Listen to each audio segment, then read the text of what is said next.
Hey guys, this is the Auto Enthusiast, and today we're looking at the 2014 Jeep Cherokee Latitude.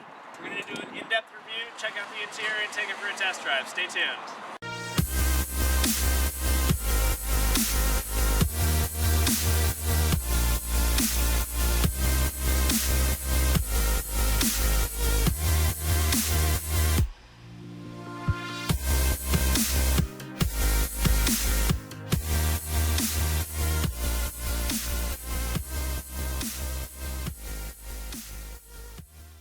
This Jeep is powered by a 2.4-liter four-cylinder engine. It has four-wheel drive and makes a 21-28 miles per gallon split.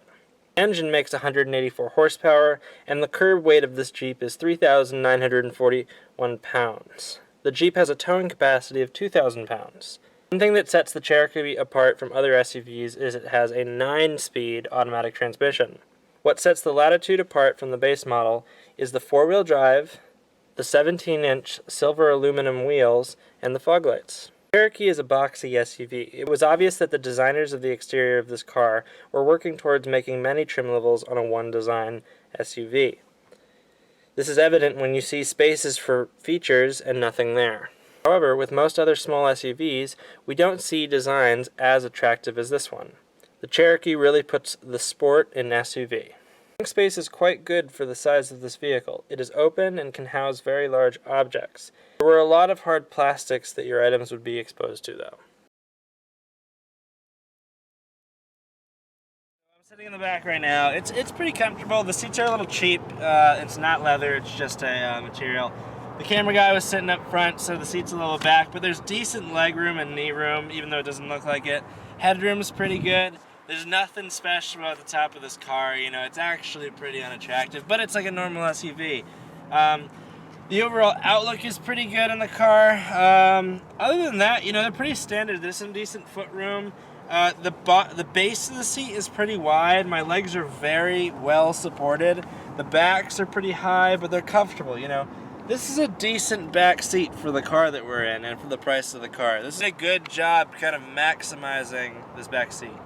For interior space, this side door, you know, this is a really cheap plastic side door. It's just a cup holder and a little bit of space. It goes back pretty far, but I can't imagine you're going to be putting anything way back here. So overall, it's not a great design. Moving on to the glove compartment. You know, we open this up. It's pretty big. It's like deep back there.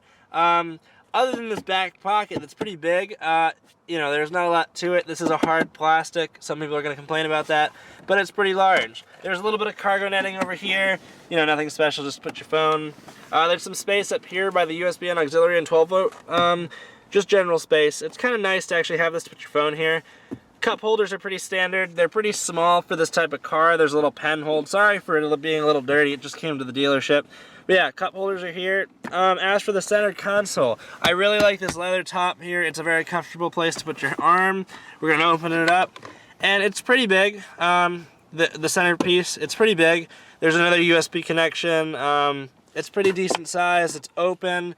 We can actually close it, and we can open the top piece, which is also nice. And this is where you can put phone, gum, you know, all types of things that you need in the car. Overall, this whole centerpiece offers quite a bit of space, much larger than a lot of this car's competitors. The steering wheel is pretty nice. It's a very bulky steering wheel. It's really thick. Buttons are pretty good. They're pretty simple, easy to use. You know, these are a little bit silly. The buttons have faded. It's not a very old car. I like the Jeep symbol. It's pretty nice. But again, it's a very chunky wheel. Very chunky. But it has nice holds around the wheel. The gauges are definitely interesting to say the least. They're very different. You don't really see this a lot. They're kind of similar to the, like, what you might find in the Hellcat with the striped lining for when you're redlining in the RPM. But, you know, I have no complaints. It's not particularly nice, but it's a decent set of gauges. The center console in this car is actually really nice. There's a massive display screen right here. It's like huge if you look at my hand compared to it. I really like the vents on the side of it. It kind of like opens up. This is very much protruded out further than the vents. It's really nice. As we move down, the controls are pretty good. You know, they're definitely decent quality, and they respond well to my touch. Sorry, I just put the sound on and the fan.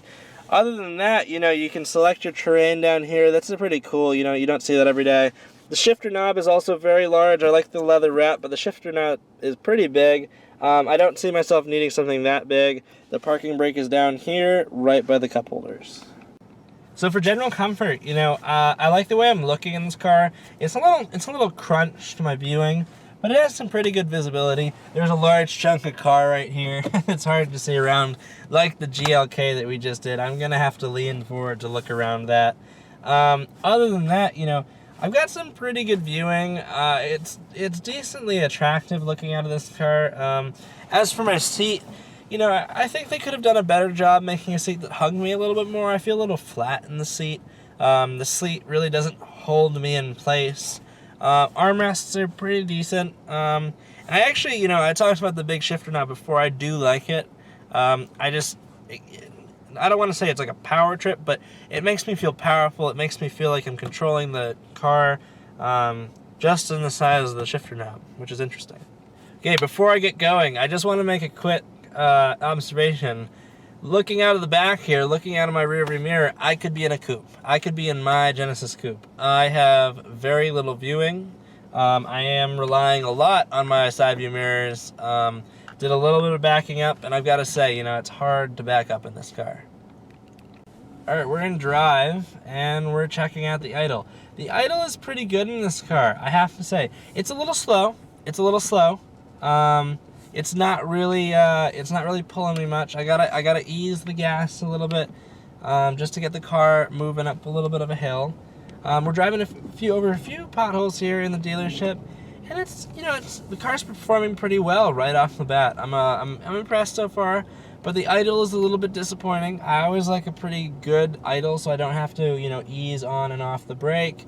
Not seeing that with this car right now, so we're gonna have to see what it can do on the road. Alright, we're coming up to a straightaway here. We're gonna come off and give it a go. We are in sport mode. You know, it has some it's got some good pickup. The sound is pretty good. More of the sound coming from the engine, you know, it's not a turbo, so it's not coming from the back, but the most of the sound is coming from right in front of me. You can really feel the power when you pick up. It doesn't pull me back as much as I'd like it to, especially being in sport mode. It shifts at about 4,500 RPM, which isn't bad for an SUV, kind of a Jeep. Okay, so for handling and kind of like comfort behind the wheel, you know, I feel pretty connected to the road overall. I do feel I have this kind of like feeling of being high up on the road. Even though I'm not high up, I feel a little bit like I'm floating, which is like a weird feeling you get with some SUVs when the tune of the suspension is just a little bit off. As for the steering wheel, it's really responsive. You know, just a little bit touch of movement of the steering wheel, and I'm really getting a response. One thing I am noticing as I come up to our normal rotary is if you take your foot off the gas, you lose speed really quickly. Without even braking, which is nice and not nice. You can tell it's a heavy car. So I'm coming around the rotary now, and we're getting a little bit of a feel about what it's like to accelerate at a bend. And I have to say, you know, it's a balanced SUV. It has nothing on luxury SUVs, but for an SUV of its price range and its class, you know, I'm getting a really nice feeling. It is hard to keep up speed in this turning position. I very much have to give the car gas. I cannot let it coast. And the wheel really wants to return back into that initial position, just driving. So that's one thing to think about. I could see myself spending a lot of time in this car. Just, you know, off the bat, I'm a little disappointed in the comfort of the seats, but other than that, you know, I'm pretty comfortable. The viewing is great. It's an easy car to be in. There's definitely there's no real hardships. I've got great viewing out of the side view mirrors. I really have no complaints with that. We're slowing down right here real quick. We're going to do a bit of an acceleration, and here we go. We're going from 20 to 50. You know, that has some good pickup. It took a second. So I stepped on the gas. We were at about 2,000 RPM, and all of a sudden, after like a second or two, you know, the engine seemed to engage, and we got up to, you know, we really got up to 5,000-6,000 RPM, and the car started moving. Once that engaged, you know, that's a fun car. It's a fun car to drive. can it spice up and fill that sporty need that some people have?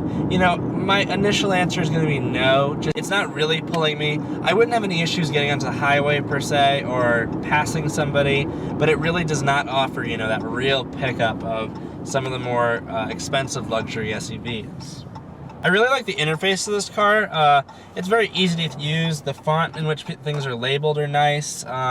It's easy to find stuff. We're coming around a tight turn here. And yeah, it has some pretty good balance. I am swinging a little bit to the side just because the seats aren't hugging me they're not keeping me together.